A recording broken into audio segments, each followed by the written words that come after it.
देखिए, class 9th UP board के जो छात्र हैं उनकी हिंदी पाठ्य पुस्तक में संकलित जो पहली एकांकी है दीपदान, आज हम इसी एकांकी को पढ़ेंगे। साथ ही इसके कथा वस्तु यानी सारांश को भी जानेंगे, जो कि परीक्षाओं में आपसे पूछा जाता है।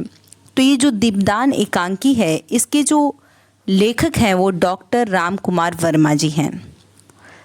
डॉक्टर राम कुमार वर्मा जी के विषय में हम जान लेते हैं। हिंदी साहित्य में एकांकी के जनक कहे जाने वाले डॉक्टर राम कुमार वर्मा का जन्म मध्य प्रदेश के सागर जिले में हुआ था। इनके पिता का नाम लक्ष्मी प्रसाद वर्मा था, जो मध्य प्रदेश में डिप्टी कलेक्टर थे। इनकी प्रारंभिक शिक्षा नरसिंहपुर और जबलपुर आदि स्थानों पर पूरी हुई। इन्होंने हिंदी में एमए की परीक्षा सन 1929 ईस्वी में प्रयाग विश्वविद्यालय से सर्वोच्च स्थान प्राप्त करके उत्तीर्ण किए। इनकी प्रमुख रचनाएं एकांकी संग्रह में रेशमी टाई, विभूति, रूप रंग, चारुमित्रा, दीपदान, रजत रश्मि, कौमुदी महोत्सव, चार ऐतिहासिक एकांकी, पांचजन्य, बापू, इंद्रधनुष आदि हैं। साथ ही इनके जो प्रबंध काव्य हैं वह निम्नवत हैं: उत्तरायण, एकलव्य, कुल ललना, निधि, रूपराशि। और इनके द्वारा जो रचित नाटक है वह ऋतुराज, सप्तकिरण, रिमझिम, विजय पर्व, मयूर पंख, जूही के फूल, अशोक का शोक और पृथ्वी का स्वर्ग है। डॉक्टर राम कुमार वर्मा जो थे, इन्हें भारत सरकार द्वारा पद्म भूषण, हिंदी साहित्य सम्मेलन द्वारा साहित्य वाचस्पति की उपाधि, मध्य प्रदेश सरकार द्वारा देव पुरस्कार एवं कालिदास पुरस्कार से सम्मानित किया गया था। डॉक्टर राम कुमार वर्मा का निधन 5 अक्टूबर सन 1990 ईस्वी को हुआ था। यह जो दीपदान एकांकी है, इसकी कथा भी कुंवर उदय सिंह का संरक्षण करने वाली ढाई पन्ना के द्वारा कुंवर उदय सिंह के प्राणों की रक्षा करने और उसके लिए अपने पुत्र चंदन के बलिदान करने के प्रसंग से संबंधित है। यह एकांकी जब हम पढ़ेंगे तो हम जानेंगे कि किस तरह से जो पन्ना होती हैं ढाई माँ चंदन की, वह किस तरह से अपने पुत्र का बलिदान दे देती हैं। इस चीज़ को हम पढ़ेंगे। ये जो दीपदान एकांकी है, इसमें राजपूतानी की गौरवपूर्ण घटना को आधार बनाया गया है। राजपूताना का इतिहास त्याग और बलिदान का इतिहास है। देशभक्ति, राजभक्ति और कर्तव्य परायण के लिए यहाँ एक से बढ़कर एक बलिदान हुए हैं।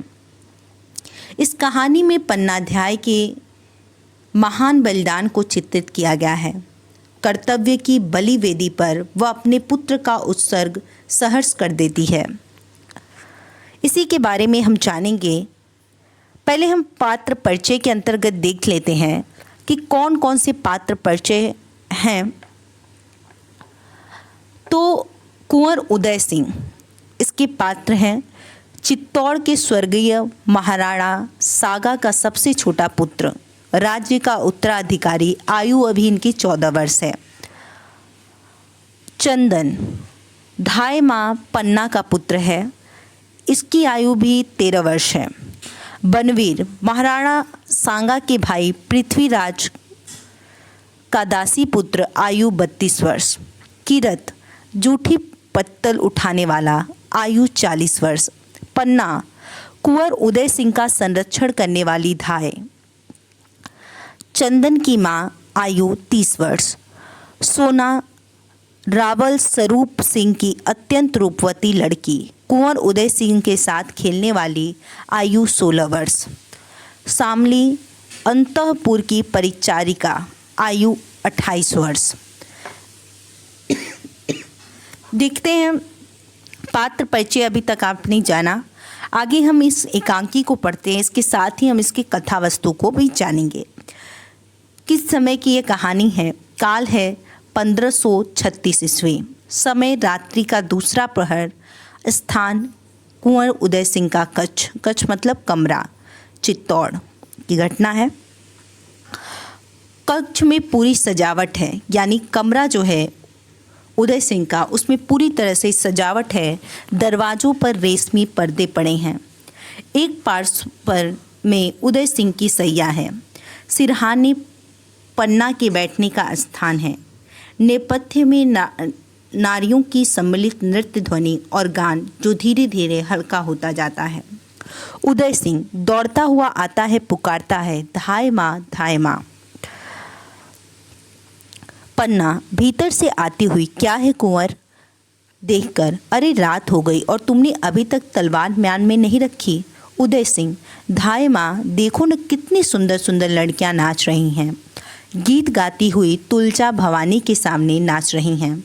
चलो देखो ना। पन्ना, मैं नहीं देख सकूंगी लाल। उदय सिंह, नहीं धाय माँ, थोड़ी देर के लिए चलो ना। पन्ना, नहीं कुंवर, मुझे नाच देखना अच्छा नहीं लगता। उदय सिंह, क्यों नहीं अच्छा लगता? मैं तो नाचने वाली लड़कियों को बड़ी देर तक देखता रहा और वे भी तो मुझे बड़ी देर तक देखती रहीं। मैं कितना अच्छा हूँ। पन्ना, बहुत अच्छे हो। तुम तो चित्तौड़ के सूरज हो, महाराणा सांगा जी के छोटे कुंवर। सूरज की तरह तुम्हारा उदय हुआ है, तभी तो तुम्हारा नाम कुंवर उदय सिंह रखा गया है। उदय सिंह हंसकर, अच्छा यह बात है, पर क्या रात में भी सूरज का उदय होता है? मैं तो रात में भी हंसता खेलता रहता हूँ। पन्ना, दिन में तो चित्तौड़ के सूरज को हो कुंवर, और रात में तुम राजवंश के दीपक हो, महाराणा सांगा की कुल दीपक। उदय सिंह, कुल दीपक? कहीं तुम मुझे दान न कर देना। धाय माँ, वे नाचने वाली लड़कियां तुलजा भवानी की पूजा में दीपदान करके ही नाच रही हैं। वे दीपक छोटे से कुंड में कैसे नाचते हैं? मचले हुए स्वर में, चलो न धाय माँ, तुम उनका दीपदान देख लो। जिस तरह उनके दीपक नाचते हैं उसी तरह वे भी नाच रही हैं। पन्ना, मैं इस समय कुछ भी नहीं देखूंगी कुंवर। उदय सिंह रूठकर, सो जा तो जाओ, मैं भी नहीं देखूंगा। मैं उदय सिंह भी नहीं बनूंगा और कुल दीपक भी नहीं, कुछ नहीं बनूंगा। पन्ना, रूठ गए कुंवर, रूठने से राजवंश नहीं चलते। देखो तुम्हारे कपड़ों पर धूल छा रही है। दिन भर तुम तलवार का खेल खेलते रहे हो, थक गए हो, जाओ सो जाओ, मैं तुम्हारी तलवार अलग रख दूंगी। उदय सिंह रूठे हुए स्वर में, मैं तलवार के साथ ही सो जाऊंगा। पन्ना, अभी वह समय नहीं आया कुंवर, चित्तौड़ की रक्षा में तुम्हें तलवार के साथ ही सोना पड़ेगा। उदय सिंह रूखे स्वर में, तुम्हें तलवार से डर लगता है? पन्ना, तलवार से डर? चित्तौड़ में तलवार से कोई नहीं डरता कुंवर। जैसे लता में फूल खिलते हैं, वैसे ही यहाँ वीरों के हाथों में तलवार खिलती है। उदय सिंह उसी तरह रूखे स्वर में, अब मेरा मन बहलाने लगी। तुम नाच देखने नहीं चलती तो मैं ही अकेला चला जाऊंगा। मैं जाता हूँ। जाने को उद्यत होता है। पन्ना, नहीं कुंवर, तुम कभी रात में अकेले नहीं जाओगे। चारों तरफ जहरीले सर्प घूम रहे हैं। जहरीले सर्प यानी जहरीले सांप घूम रहे हैं, किसी भी समय तुम्हें डस सकते हैं। उदय सिंह, सर्प? कैसे सर्प? पन्ना, तुम नहीं समझोगे कुंवर, जाकर सो जाओ, थक गए होगे। भोजन के लिए मैं जगा दूंगी। उदय सिंह, नहीं माँ, आज न भोजन करूँगा और न अपनी सैया पर ही सोऊंगा। सैया यानी अपने बिस्तर पर। प्रस्थान के लिए उद्यत यानी जाने के लिए वो उद्यत होते हैं। पन्ना रोकते हुए, सुनो सुनो कुंवर, उदय सिंह का प्रस्थान। वहाँ से चले जाते हैं उदय सिंह। पन्ना, चले गए? कुंवर का रूठना भी मुझे अच्छा लगता है, मना लूँगी। नाच गान दीपदान, इसी से चित्तौड़ की रक्षा होगी। चित्तौड़ में यह बहुत हो चुका और अब तो बनवीर का राज्य है। नुपुर नाद करते हुए एक किशोरी का प्रवेश। नुपुर मतलब घुघरू की आवाज़ के साथ एक किशोरी का प्रवेश होता है। आगे का प्रसंग सोना, धाय माँ को प्रणाम। पन्ना, कौन? सोना, मैं हूँ सोना, रावल स्वरूप सिंह की लड़की। कुंवर जी कहाँ हैं? पन्ना, वे थक गए हैं, सोना चाहते हैं। सोना, सोना चाहते हैं तो मैं भी तो सोना हूँ। अट्टहास यानी मजाक। पन्ना, चुप रह सोना, कुंवर जी रूठ कर चले गए। तुम लोग कुंवर को नाच गाने की ओर खींचना चाहती हो। सोना, क्या तुलजा भवानी के सामने नाचना कोई बुरी बात है? आज हम लोगों ने दीपदान किया और मन भर नाचा, यूं नाचती है। कुंवर जी तो बड़ी देर तक हमारा नाच देखते रहे। मैं भी उनको देखकर बहुत नाची। उनको हमारा नाच बहुत अच्छा लगा। देखो पैरों की यह ताल, नूपुर की झनकार। पन्ना, बस बस सोना, अगर तू रावल जी की लड़की न होती तो। सोना, कटार भोंक देती। कटार अट्टहास करती है यानी मजाक करती है। धाय माँ, तुमने उदय सिंह के सामने तो अपने पुत्र चंदन को भी भुला दिया। पन्ना, रहने दे, जानती नहीं बनवीर का राज्य है। सोना, ओहो बनवीर, उन्हें श्री महाराजा बनवीर कहो। हमारे लिए वे एक रेशम की झूल लाए थे। उसे सिर से ओढ़कर नाचने से ऐसा लगता था जैसे मकड़ी के जाले के आर पार चंद्रमा की किरणें थिरक रही हैं। हाँ। पन्ना, बहुत नाचती हो, बनवीर की तुम पर बड़ी कृपा है। सोना, द्रौपदी की चीर की तरह आज प्रातःकाल उन्होंने मुझे बुलाया और कहा, धाय माँ तुम बुरा तो नहीं मानोगी। पन्ना, मैं क्यों बुरा मानूंगी? सोना, उन्होंने कहा महल में धाय माँ अरावली पहाड़ बनकर बैठ गई हैं। अरावली पहाड़? हंसती है। तो तुम लोग बनास नदी बनकर बहो ना, खूब नाचो गाओ। यूं आज कोई उत्सव का दिन नहीं था, फिर भी उन्होंने कहा, मेरे बनवाए हुए मयूर पक्ष कुंड में दीपदान करो। मालूम हो जैसे मेघ पानी पानी हो गए हों और बिजली टुकड़े टुकड़े हो गए हों। पन्ना, बड़ी उमंग में हो आज। सोना, दीपकों के साथ उमंग भी लौ देने लगती है धाय माँ। सारा जीवन ही एक दीपावली का त्यौहार बन गया है। पन्ना, तो यही त्यौहार मना रही हो तुम? सोना, मैं ही क्या, सारे नगर निवासी यह त्यौहार मना रहे हैं। नहीं मना रही हो तुम। धाय माँ, तुम पहाड़ बनने से क्या होगा? राजमहल पर बोझ बनकर रह जाओगी बोझ। और नदी बनो तो तुम्हारा बहता हुआ बोझ पत्थर भी अपने सिर पर धारण करेंगे। आनंद और मंगल तुम्हारे किनारे होंगे। जीवन का प्रवाह होगा। उमंगों की लहरें होंगी जो उठने में गीत गाएंगे, गिरने में नाच नाचेंगे। पन्ना, बनवीर के अनुग्रह ने तुम्हें पागल बना दिया है सोना। सोना, धाय माँ पागल कौन नहीं, महाराणा विक्रमादित्य अपने 7,000 पहलवानों के साथ पागल हैं। मलकीर्णा ही तो उनका पागलपन है। महाराज बनवीर महाराणा विक्रमादित्य की आत्मीयता से पागल हैं। सारा नगर आज के त्यौहार में पागल है। तुम कुंवर उदय सिंह के स्नेह में पागल हो और मैं हंसकर, मेरी कुछ न पूछो धाय माँ, मैं तो इन सबके पागलपन में पागल हूँ। तुम चाहे जो कहो। हाँ, तो कुंवर उदय सिंह कहाँ हैं? पन्ना, कुंवर उदय सिंह को छोड़ो सोना, वे बहुत थक गए हैं, अब सो रहे होंगे। तुम जाओ, यहाँ कहीं तुम्हारा पागलपन कम न हो जाए। सोना, मेरा पागलपन? धाय माँ, पागलपन कहीं कम होता है? पहाड़ बढ़कर कभी छोटे हुए हैं, नदियाँ आगे बढ़कर कभी लौटी हैं, फूल खिलने के बाद कभी कली बने हैं। सब आगे बढ़ते हैं, नहीं बढ़ती हो तो सिर्फ तुम, सदा एक सी। पन्ना, सोना, मुझे किसी से ईर्ष्या नहीं है। मैं जैसी हूँ अच्छी हूँ। राज सेवा में जीवन जा रहा है, यही मेरे भाग्य की बात है।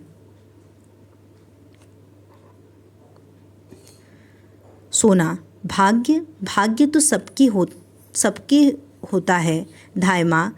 नूपुर मेरे पैरों में पड़े हैं तो इसका भी भाग्य है। मेरे पैरों की गति में गीत गाते हैं तो वह इनका भाग्य है। मेरे आगमन का संदेश पहले ही पहुंचा देते हैं तो वह भी इनका भाग्य है। भाग्य तो सबकी होता है। धाय माँ, तुम नगर के उत्सव में भाग नहीं ले रही हो, न लो। महाराज बनवीर का साथ नहीं दे रही हो, न दो। मैं कौन होती हूँ बीच में बोलने वाली? पन्ना, तो क्या मेरे उत्सव में जाने और न जाने का संबंध बनवीर की इच्छा से है? सोना, कुंवर को ही भेज देती। पन्ना, कैसे भेज देती? इतने आदमियों के बीच उसे कैसे भेज देती? महाराणा सांगा के वंश में एक वही तो उजाले हैं। महाराणा रतन सिंह 3 वर्ष ही राज्य करके सूर्यलोक चले गए। विक्रमादित्य भी बनवीर की कूटनीति से अधिक दिनों तक सुना। धाय माँ, तुम विद्रोह की बात करती हो। पन्ना, आंधी में आग की लपटें तेज ही होती हैं सोना। तुम भी उसी आंधी में लड़खड़ा कर गिरोगी। तुम्हारे सारे नूपुर बिखर जाएंगे। न जाने किस हवा का झोंका तुम्हारे इन गीतों की लहरों को निकल जाएगा। चित्तौड़ रास रंग की भूमि नहीं है और जौहर की भूमि है। यहाँ आग की लपटें नाचती हैं, सोना जैसी रावल की लड़कियाँ नहीं। सोना क्रोध से चीख कर, धाय माँ। पन्ना, तोड़ो ये नूपुर। यहाँ का त्यौहार आत्म बलिदान है। यहाँ का गीत मातृभूमि की वेदना का गीत है। उसे सुनो और समझो। सोना शांत स्वर में, समझ लिया धाय माँ। पन्ना, तो यहाँ से जाओ। सोना का धीरे धीरे प्रस्थान। उसके नूपुर धीरे धीरे बजते हुए दूर तक सुनाई पड़ते हैं। पन्ना, अंधेरी रात, यह रास रंग, नगर के सब लोगों का जमाओ, कुंवर उदय सिंह के लिए बुलावा। यह सब क्या है?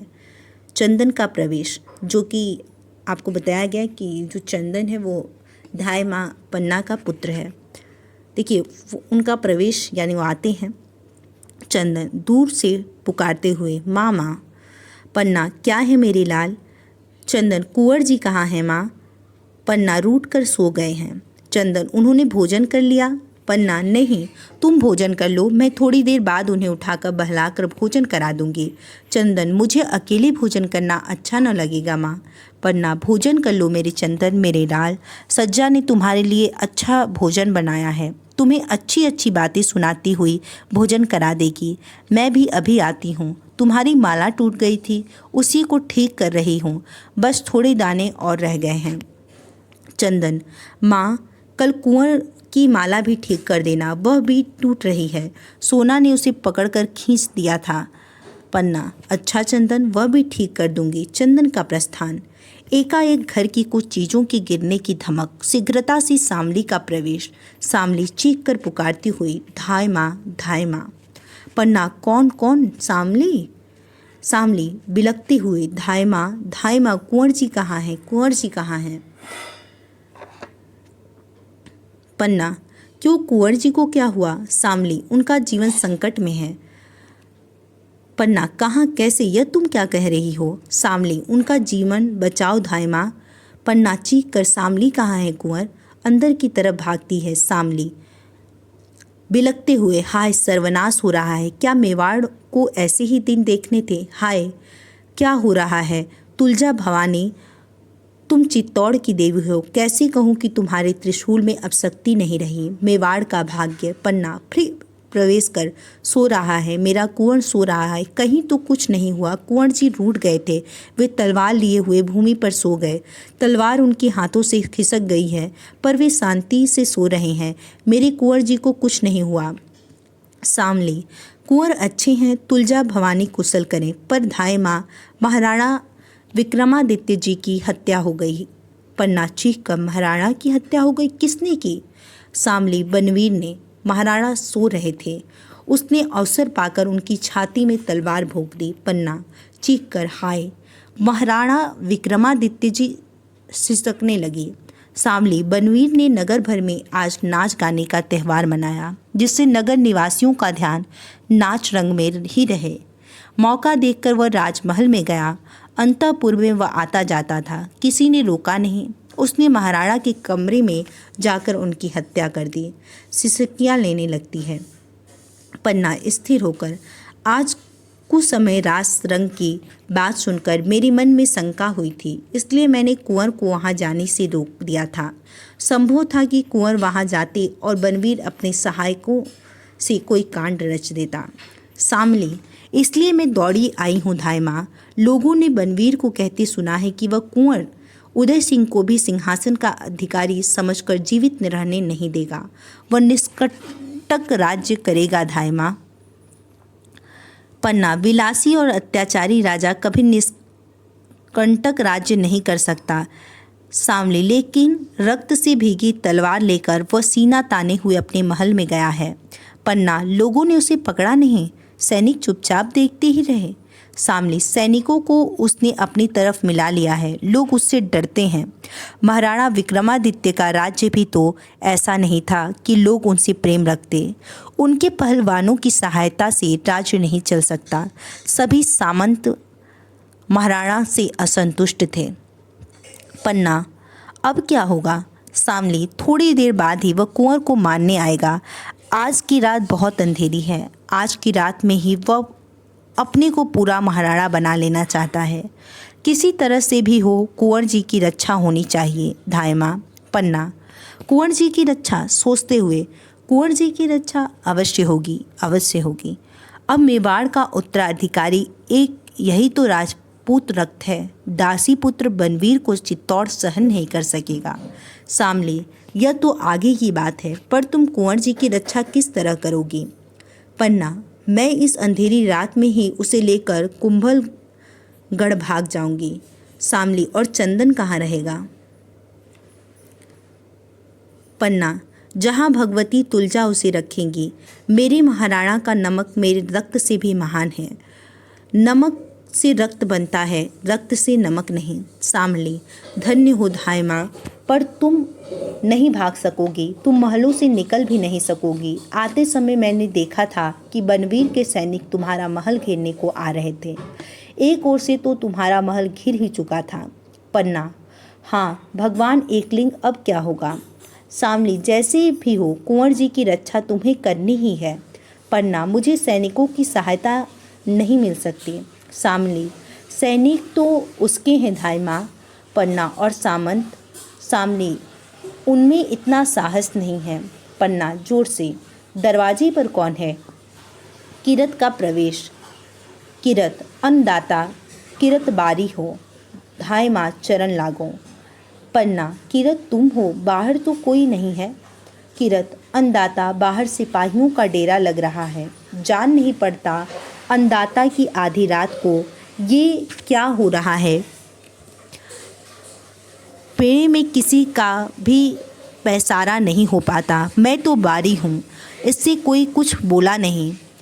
पन्ना, तो तुम बेखटके चले आए। किरत, अन्नदाता, मैं तो जूठी पत्तल उठाता हूँ, कोई माल मत्ता तो मेरे पास नहीं। टोकरी है और उसमें पत्ते हैं। कुंवरजू ने ब्यालूप कर ली। धायमा, मैं जूठन पालूं। पन्ना, नहीं। किरत, कुंवरजू जुग जुग जिए धायमा। जब से कुंवरजू बूंदी से आए हैं तब से सगरे महल में उजियारा फैल गया है। राणा विक्रमादित्य जब हर भजन करेंगे तो धायमा अपना चौर छतर कुंवरजू को ही सौंपेंगे। सच जानो धायमा, मैं तो उनके लिए अपनी जान तक हाजिर कर सकता हूँ। ठहर कर, धायमा कुछ सोच रही हैं। पन्ना, चौंक कर, हाँ, मैं सोच रही हूँ शामली से। तुम बाहर जाकर देखो सिपाही कहाँ कहाँ खड़े हैं और कितने सिपाही हैं। शामली, बहुत अच्छा धायमा, मैं जाती हूँ। प्रस्थान। पन्ना, तो किरत, तुम कुंवर जी को बहुत प्यार करते हो। किरत, अन्नदाता, प्यार कहने में जबान पर कैसे आए, वो तो दिल की बात है, मौके पे ही देखा जाता है। और कहने को तो मैं कह चुका हूँ कि उनके लिए अपनी जान तक हाजिर कर सकता हूँ। पन्ना, तो वह मौका आ गया है किरत। किरत, मौका? कैसा मौका? किरत, पन्ना, कुंवर जी को बचाने का। किरत, कौन से सिर पे भैरव बाबा की आंख चढ़ी है जो कुंवर जी का बाल बांका कर सके? और किरत के रहते धायमा हंसी तो नहीं कर रही हैं अन्नदाता? पन्ना, नहीं किरत, हंसी का समय नहीं है, कुंवर जी के प्राण संकट में हैं। किरत, हुक्म दे अन्नदाता। पन्ना,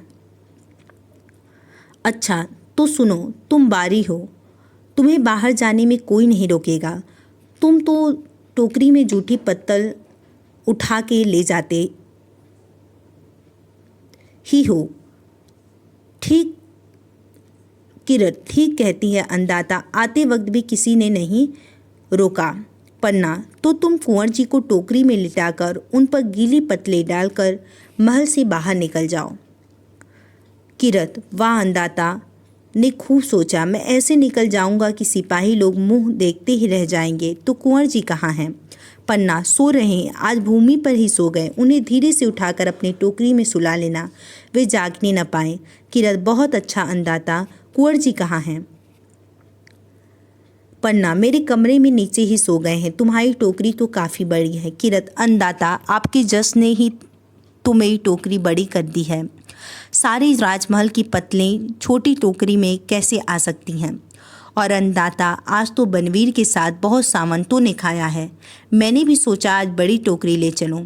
पन्ना, और हाँ, कुंवर जी को लेकर तुम बेनिस नदी के किनारे मिलना, वहाँ जहाँ शमशान है। किरत, ठीक है अन्नदाता, वहीं मिलूंगा। वहाँ मुझ पर किसी भी आदमी की नज़र न पड़ेगी। पन्ना, तो जाओ किरत, आज तुम जैसे एक छोटे आदमी ने चित्तौड़ के मुकुट को संभाला है। एक तिनके ने राज सिंहासन को सहारा दिया है। तुम धन्य हो। किरत, अन्नदाता, धन्य तो आप हैं। मुझको आपने ऐसी सेवा करने का काम सौंपा है, तो मैं चलूं? शामली का प्रवेश। शामली, धायमा, महल चारों तरफ से सिपाहियों से घिर गया है।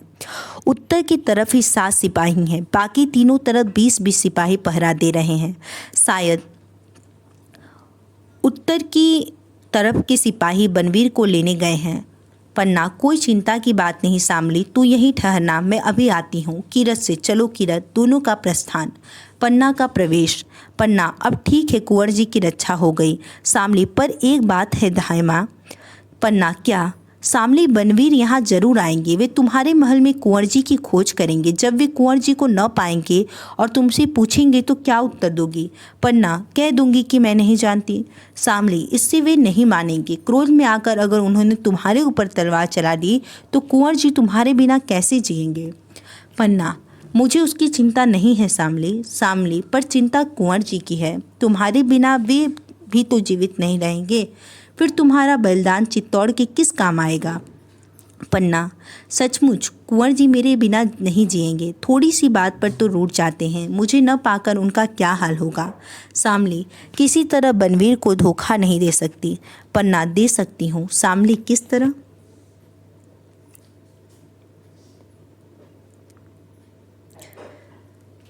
पन्ना, कुंवर जी की सैया पर किसी और को सुला दूंगी। वह क्रोध में अंधा रहेगा ही, पहचान भी नहीं सकेगा कि यह कौन सोया है। शामली, तो कुंवर जी की सैया पर किसी सुला दोगी? पन्ना, किसी सुला दूंगी? सोचकर शामली, मेरे हृदय पर वज्र गिर रहा है। मेरी आंखों में प्रलय का बादल घुमड़ रहा है। मेरे शरीर के एक एक रोम में बिजली तड़प रही है। शामली, धायमा, संभल जाओ, ऐसी बातें न कहो। कुंवर की सैया पर? पन्ना, सुला दूंगी, उसी को सुला दूंगी जो मेरी आंखों का तारा है, चंदन। चंदन को सुला दूंगी शामली। सिसकियाँ चंदन को सुला दूंगी।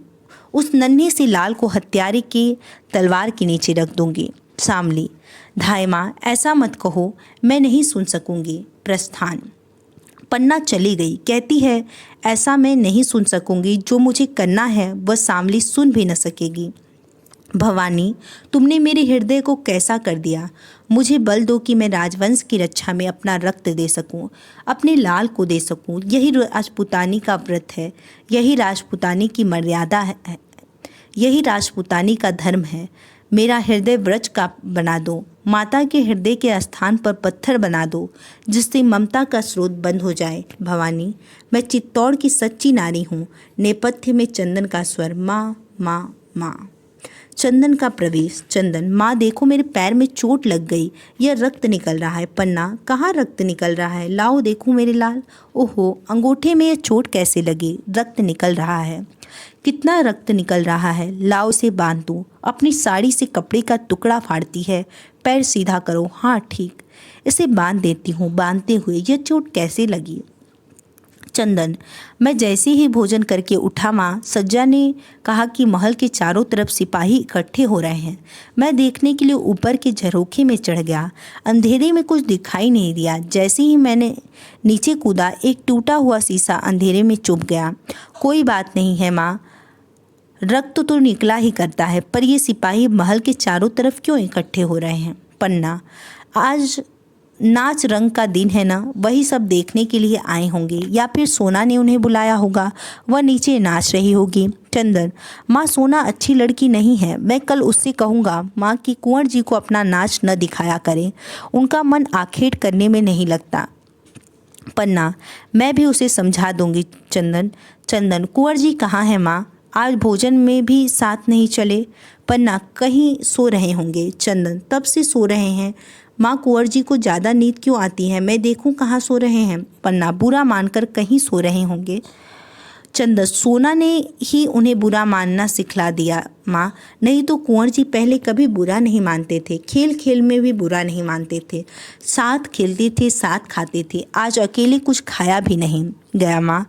पन्ना, तो चलो चंदन, मैं तुम्हें जी भर के खिला दूँ। चंदन, अब कुंवर जी के साथ ही कल खाऊंगा माँ। कल हम दोनों साथ बैठेंगे। तुम से परोस परोस कर खिलाना, कल खूब खाऊंगा माँ, कुंवर जी से भी ज़्यादा। कहते हैं मैं चंदन से ज़्यादा खाता हूँ। अब कल यह कहना भूल जाएंगे। हंसता है क्यों माँ? पन्ना, ठीक है। चंदन, माँ अच्छी तरह से क्यों नहीं बोलती? और तुम्हारी आंखें, तुम्हारी आंखों में पानी कैसा? माँ, तुम्हारी आंखों में? पन्ना, कहाँ चंदन, पानी कहाँ? और तुम्हारे अंगूठे से रक्त की धार बहे, मेरी आंखों से एक बूंद पानी भी न निकले। चंदन, ओह माँ, तुम तो बातें करने में बड़ी अच्छी हो। जब मैं बड़ा होकर बहुत सी जागीरें जीतूंगा माँ, तो मैं तुम्हारे लिए एक मंदिर बनवाऊंगा। देवी के स्थान पर तुमको बिठलाऊंगा और तुम्हारी पूजा करूंगा। तुम अपनी पूजा करने दोगी? पन्ना, तुझसे मुझे ऐसी ही आशा है चंदन। अब बहुत बातें न करो चंदन, रात अधिक हो रही है, सो जाओ। कुछ आहट होती है। चंदन, माँ देखो, उस दरवाजे से कौन झांक रहा है? पन्ना, किरत बारी होगा, तुम्हारा भोजन उठाने आया होगा। मैं देखती हूँ। उठकर देखती है। चंदन, कोई और हो तो मैं अपनी तलवार लाऊं? पन्ना, लौटती हुई, कोई नहीं है। महल में किसका डर है? लाल, तुम सो जाओ। चंदन, कहाँ सोऊं? सज्जा तो अभी रसोई घर में ही होगी। मेरी सैया ठीक न की होगी। पन्ना, तो तुम कुंवर जी की सैया पर सो जाओ। सैया ठीक होने पर तुम्हें उस पर लेटा दूंगी। चंदन, तुम बहुत अच्छी हो माँ। आज कुंवर जी की सैया पर लेट कर देखूं। अब तो मैं भी राजकुमार हो गया। एकाएक स्मरण कर पर मेरी माला, राजकुमार के गले में माला होती है ना? तुमने मेरी टूटी माला गूंथ दी। पन्ना, नहीं गूंथ पाई लाल, सामली आ गई थी। चंदन, कल गूंथ देना, भूलना नहीं माँ। सैया पर लेटता है, आहा माँ, कितनी नरम सैया है। जी होता है सदा इसी पर सोता रहूं। पन्ना, चीख कर चंदन। चंदन, क्या हुआ माँ? पन्ना, कुछ नहीं कुछ नहीं, आज मेरा भी जी कुछ अच्छा नहीं है। कभी कभी कलेजे में सूल सी उठती है। तुम सो जाओ तो मैं भी सो जाऊंगी। चंदन, मैं किसी वैद्य के यहाँ जाऊँ माँ? पन्ना, नहीं, वैद्य के पास इसकी दवा नहीं है। यह आपसे आप ठीक होती है और आपसे आप शांत हो जाती है। तुम सो जाओ, मैं भी कुंवर को खाना खिलाकर जल्दी सो जाऊंगी। चंदन, चौंक कर, माँ, एक काली छाया मेरे सिर के पास आई और उसने मुझे मारने को तलवार उठाई।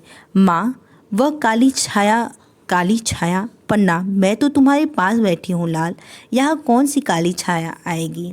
चंदन, कोई छाया नहीं आएगी माँ, पर न जाने क्यों नींद नहीं आ रही है। तुम मुझे कोई गीत सुना दो तो सुनते सुनते सो जाऊं। पन्ना, अच्छी बात है मेरे लाल, मैं गीत ही गाऊंगी, अपने लाल को सुला दूं। करुण स्वर से गीत गुनगुनाती है, उड़ जा रे पंखेरुआ साँझ पड़ी। चार पहर बाडला जो ही मेड़िया खड़ी ए खड़ी, उड़ जा पखेरुआ साँझ पड़ी। डब डब भरिया नैन दिर घड़ा, लग रही झड़ी ए झड़ी, उड़ जा रे पंखेरुआ साँझ पड़ी। तेरी फिक्र हूँ भई दीवानी, मुश्किल घड़ी ए घड़ी, उड़ जा रे पखेरुआ। धीरे धीरे गाना समाप्त होता है। पन्ना फिर पुकारती है चंदन। चंदन के न बोलने पर पन्ना अलग हटकर जोर से सिसकी लेती है। पन्ना, मेरा लाल सो गया। मैंने अपने लाल को ऐसी निद्रा में सुला दिया कि वह अब यह न उठेगा। सिसकियाँ लेती है, ओह पन्ना, तूने अपने भोले बच्चे के साथ कपट किया। तूने अंगारों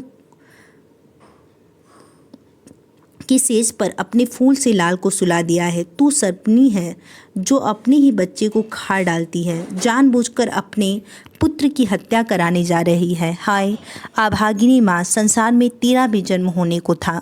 सिसकियाँ लेती है, फिर चंदन को संबोधित करते हुए, लाल, तुम्हारी माला मैं नहीं गूंथ सकी। तुम्हारा जीवन अधूरा होने जा रहा है तो माला कैसे पूरी हो सकती है? माला कैसे पूरी होती। सिसकियाँ, आज तुम भूखे ही रह गए हो मेरे लाल। आज अंतिम दिन मैं तुम्हें अपने हाथों से भोजन भी न करा सकी। तुम क्या जानो कि कल तुम और कुंवर साथ साथ कैसे भोजन करोगे। कहते थे कल तुम परोस कर खिलाना, मैं अब किसे खिलाऊंगी चंदन। सिसकियाँ, तुम्हारे अंगूठे से रक्त की धारा बही, अब हृदय से रक्त की धारा बहेगी, तो मैं कैसे रोक सकूंगी मेरे लाल। मेरे चंदन, जाओ, यह रक्त धारा अपनी मातृभूमि पर चढ़ा दो। आज मैंने भी दीपदान किया है, दीपदान, अपने जीवन का दीप मैंने रक्त की धारा पे तैरा दिया है। ऐसा दीपदान भी किसी ने किया है। एक बार तुम्हारा मुख देख लूं, कैसा सुंदर और भोला मुख है। फिर वह सिसकियाँ लेती है। एकाएक भड़बड़ाहट की आवाज़ होती है। हाथ में तलवार लिए बनवीर आता है। बनवीर, मद्य पीने से उसके शब्द लड़खड़ा रहे थे। पन्ना, पन्ना, महाराज बनवीर। बनवीर, सारे राजपुताने में एक ही धाय माँ है पन्ना, सबसे अच्छी। मैं ऐसी धाय माँ को प्रणाम करने आया हूँ। रुक कर, ए धाय माँ की आंखों में आंसू। पन्ना, नहीं, आंसू नहीं है, आज मेरे कुंवर बिना भोजन किए ही सो गए। बनवीर, आज के दिन भोजन नहीं किया। अरे आज तो उत्सव का दिन है, आनंद का दिन है, अट्ठास करता है। मेरे महल में 300 सामंतों ने भोजन किया। आज किरत बारी की टोकरी देखती, भोजन उठाते उठाते वह जिंदगी भर के लिए थक गया होगा। हंसता है, जिंदगी भर के लिए। तो कहाँ है कुंवर उदय सिंह, मैं उन्हें अपने हाथ से भोजन करा दूं। पन्ना, कुंवर सो गए हैं, वे किसी के हाथ से भोजन नहीं करते, मैं ही उन्हें खिला दूंगी। बनवीर, धाय माँ हो ना। पन्ना, आज तुमने सोना का नाच नहीं देखा। ओह, कितना अच्छा नाचती है। मैंने उससे कह दिया था कि वह कुंवर उदय सिंह को और धाय माँ को अपना नाच दिखला दे। पन्ना, वह आई थी, शायद तुम्ही ने उसे भेजा था, पर कुंवर जी का जी अच्छा नहीं था, इसलिए मैंने उन्हें नहीं भेजा। बनवीर, जी अच्छा नहीं था और आज का दीपदान भी तुमने नहीं देखा। पन्ना, मेरे लिए देखने की बात नहीं है, करने की बात है। बनवीर, ठीक है धाय माँ तो मंगल कामनाओं की देवी हैं, वे दीपदान करके चित्तौड़ का कल्याण करेगी, मैं भी चित्तौड़ का कल्याण करूँगा। एक बात और कहूँ माँ। पन्ना, मैं तुम्हें मारवाड़ में एक जागीर देना चाहता हूँ, वहाँ तुम्हारे लिए तुलजा भवानी का मंदिर बनेगा। मंदिर, सारे लोग तुम्हें इतनी श्रद्धा से देखेंगी कि तुलजा भवानी में और तुम में कोई अंतर भी न होगा। तुम्हें देवी के उस मंदिर में रहोगी, लोग तुम्हारी पूजा करेंगे। पन्ना, चीख कर बनवीर। बनवीर, अट्टहास कर। महाराज, बनवीर नहीं कहा, मेरे कहने भर से तुम देवी हो गई। महाराज बनवीर को बनवीर कहने लगी। हंसता है, देवी को प्रणाम। देखो, अब तुम्हें मोह ममता से दूर रहना होगा।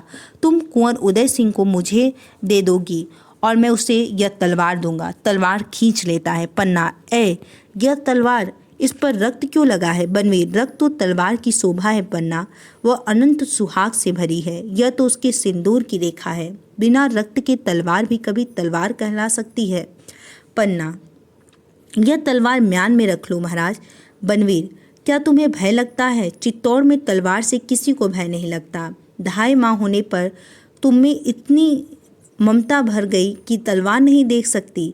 पन्ना, तलवार आसानी से म्यान के भीतर नहीं जाती। पन्ना, आधी रात हो चुकी है महाराज। बनवीर, विश्राम करो। बनवीर, विश्राम मैं करूं। बनवीर, जिसे राज लक्ष्मी को पाने के लिए दूर तक यात्रा करनी है, मैं अपने साथ कुंवर उदय सिंह को भी ले जाना चाहता हूं। पन्ना, यह नहीं होगा, यह नहीं होगा महाराज। बनवीर, बनवीर, जागीर नहीं चाहती। पन्ना, नहीं। बनवीर, तो उदय सिंह के बदले जो मांगो दिया जाएगा। पन्ना, राजपूतनी व्यापार नहीं करती महाराज, वह या तो रणभूमि पर चढ़ती है या चिता पर। बनवीर, दो में से किसी पर भी तुम नहीं चढ़ सकोगे, तुम्हारा महल सैनिकों से घिरा है। पन्ना, सैनिकों को किसने आज्ञा दी। महाराज विक्रमादित्य। बनवीर, बीच ही में, वे अब इस संसार में नहीं हैं पन्ना, उन्होंने रक्त की नदी पार कर ली है, उसी रक्त की लहर मेरी तलवार पर है। पन्ना, ओह बनवीर, हत्यारा बनवीर। बनवीर, महाराज बनवीर को हत्यारा बनवीर नहीं कह सकती पन्ना, हत्यारा बनवीर कहने वाली जीभ काट ली जाएगी। पन्ना, तो लो जीभ काट लो और यहाँ से चले जाओ महाराणा विक्रमादित्य। बनवीर, बार बार विक्रमादित्य का नाम क्यों लेती हो। प्रेतों और पिशाचों को वह नाम लेने दो। यदि मेरा नाम लेना है तो जय जयकार के साथ नाम लो। पन्ना, धिक्कार है बनवीर, तुम्हारी माँ ने तुम्हें जन्म देते ही क्यों न मार डाला। बनवीर, चुप रह धाय, कहाँ है उदय सिंह। पन्ना, तू उदय सिंह को छू भी नहीं सकता। नीच नारकी, महाराणा विक्रमादित्य की हत्या के बाद तू उदय सिंह को देख भी नहीं सकता। बनवीर, मैं नहीं देखूंगा, मेरी तलवार देखेगी। विक्रम के रक्त से सनी हुई तलवार अब उदय सिंह के रक्त से धोई जाएगी। पन्ना, ओह क्रूर बनवीर, तुम तो उदय सिंह के संरक्षक थे, रक्षा के बदले क्या तुम उसकी हत्या करोगे। नहीं नहीं, यह नहीं हो सकता, यह नहीं हो सकता। महाराज बनवीर, तुम राज्य करो चित्तौड़ पर, मेवाड़ पर, सारे राजपुताने पर राज्य करो, पर कुंवर उदय सिंह को छोड़ दो। मैं उसे लेकर सन्यासिनी हो जाऊंगी, तीर्थ में वास करूंगी, तुम्हारा मुकुट तुम्हारे माथे पर रहेगा, पर मेरा कुंवर मेरी गोद में रहे। बनवीर, महाराणा बनवीर, मुझे यह भिक्षा दे दो। बनवीर, दूर हट दासी, यह नाटक बहुत हो चुका। उदय सिंह की हत्या ही तो मेरे राज सिंहासन की सीढ़ी होगी। जब तक वह जीवित है तब तक सिंहासन मेरा नहीं होगा। तू मेरे सामने से दूर हट जा। पन्ना, मैं नहीं हटूंगी, अपने कुंवर की सैया से दूर नहीं हटूंगी। बनवीर, उदय सिंह को सुला दिया है जिससे उसे मरने का कष्ट न हो, उसका मुख ढक दिया है। वाह रे धाय माँ, बालक के मरने में भी ममता का ध्यान रखती है। तीव्रता से सैया से दूर हट पन्ना, मैं उसे चीर निद्रा में सुला दूं। पन्ना, साहस से, नहीं, ऐसा नहीं होगा। क्रूर नराधम नारकी, ये ले मेरी कटार का प्रसाद ले। आक्रमण करती है, उसकी चोट बनवीर की ढाल पर सून पड़ती है। बनवीर, हाँ दासी छत्राणी, कर लिया कटार का वार। यह कटार मेरे हाथ में है, अब किससे वार करेगी। अब तुझे भी समाप्त कर दूं, लेकिन स्त्री पर हाथ नहीं उठाऊंगा। पन्ना, अबोध सोते हुए बालक पर हाथ उठाते हुए तेरा हृदय तुझे नहीं धिक्कारता पापी। बनवीर, सैया के समीप जाकर, यही है मेरे मार्ग का कंटक। आज मेरे नगर में स्त्रियों ने दीपदान किया है, मैं भी यमराज को इस दीपक का दान करूंगा। यमराज, लो इस दीपक को, यह मेरा दीपदान है। उदय के धोखे में चंदन पर जोर से तलवार का प्रहार करता है। पन्ना जोर से चीखकर मूर्छित हो जाती है। कमरे में मंद लौ से दीपक जलता रहता है। यहीं पर ये जो एकांकी है वो समाप्त होती है। देखिए, इस एकांकी को आपने पढ़ा, इसका हम सारांश बता देते हैं आपको, सारांश या कथा वस्तु जो भी है।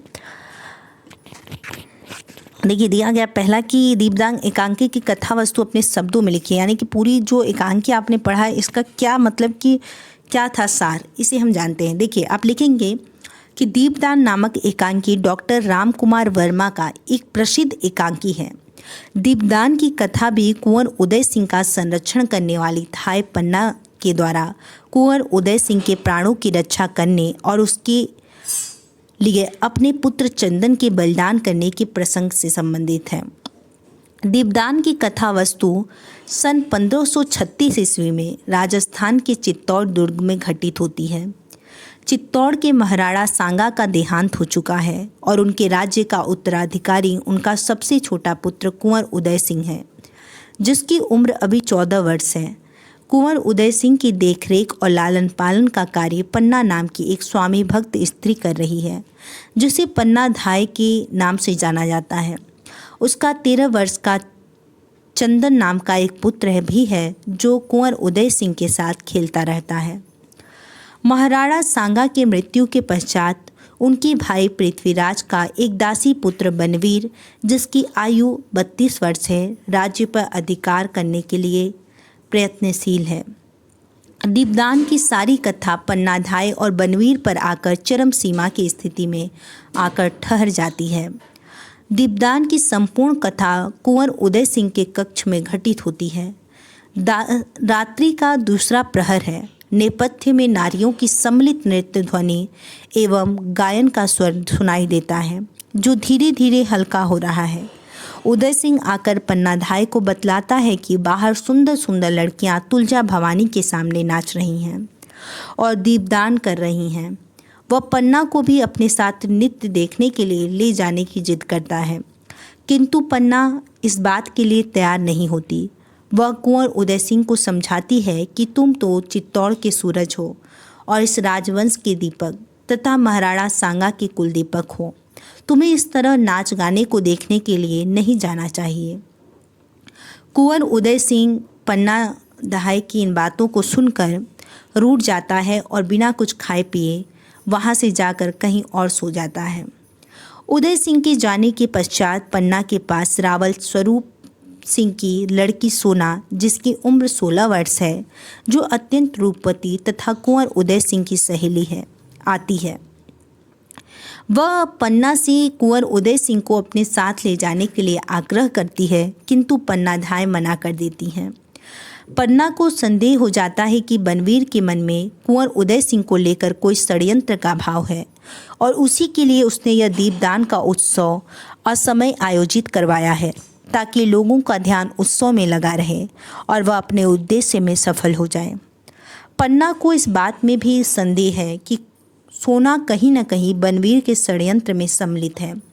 वह सोना की बात को अस्वीकार कर देती है और नाराज होकर पन्ना को भला बुरा कहते हुए वहाँ से सोना भी चली जाती है। पन्ना धाय का अनुमान सही निकला। अंतःपुर की परिचारिका सामली आकर पन्ना को बतलाती है कि बनवीर ने सोते हुए महाराणा विक्रमादित्य की छाती में तलवार भोंककर हत्या कर दी है। उसे आशंका है कि कहीं अब वह यहाँ आकर कुंवर उदय सिंह को भी इस राज्य का उत्तराधिकारी समझकर उसकी हत्या न कर दें। इस विकट समय में आने वाली घटनाओं से थोड़ा भी विचलित न होते हुए पन्ना ने तत्काल निर्णय लिया कि अब वह राज्य के उत्तराधिकारी और कुलदीपक कुंवर उदय सिंह के प्राणों की रक्षा करने के लिए उसे अपने पुत्र चंदन की बलि देनी होगी।